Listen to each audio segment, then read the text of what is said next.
হাকিবুল মারার পরে নজির কোপ মারে, তারপরে ইয়ান কোপ মারে, পর্যায়ক্রমে তারিক আর রহমান দুইজনাই পায়ে কোপ মারে এলিবাতাড়ি।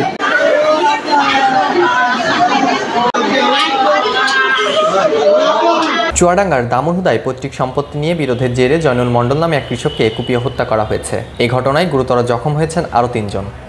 মঙ্গলবার 14 অক্টোবর সকাল 9টার দিকে দামুরহুদা সদর ইউনিয়নের গোবিন্দহুদা গ্রামে এই রক্তাক্ত ঘটনা ঘটে।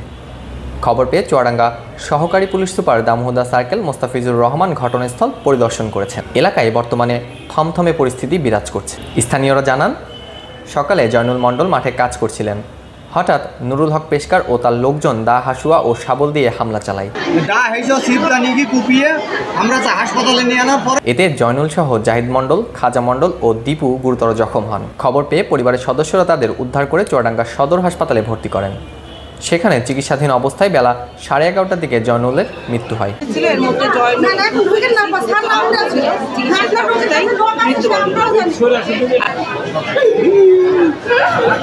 নিহত জয়নুল মণ্ডল গোবিন্দহুদা গ্রামের মৃত ঝড়ু মণ্ডলের ছেলে।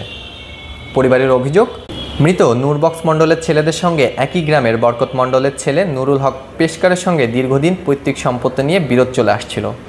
বিষয়টি নিয়ে আদালতে মামলাও চলমান রয়েছে। নুরুল হক পেশকার সহ তার ছেলে কুপিয়ে গুরুতরভাবে জখম করে একজন এই ঘটনার ছেলে হসপিটালে আমার চাচা জয়নুল উনি মারা গিয়েছে। সম্প্রতি বিতর্কিত জমিটি জয়নুল মণ্ডলের দখলে আসে। এরপর থেকেই দুই পক্ষের মধ্যে উত্তেজনা বৃদ্ধি পায়। জখম জাহিদ মণ্ডলের ছেলে কামাল মণ্ডল জানান, প্রায় 30 বছর ধরে ওই জমি নিয়ে বিরোধ চলে আসছিল। কোর্টের পেশকার হয় নুরুল হক আমাদের নানা মিথ্যা মামলায় ফাঁসিয়ে হয়রানি করত। 1 মাস আগে সেনাবাহিনীর সদস্যরা জমিটি আমাদের দখলে দেয়। আর সকালে মাঠে কাজ করার সময় সে 15-20 জনকে নিয়ে হামলা চালায়। চাচা জয়নুল ঘটনাস্থলে গুরুতর জখম হন। পরে হাসপাতালে তার মৃত্যু হয়।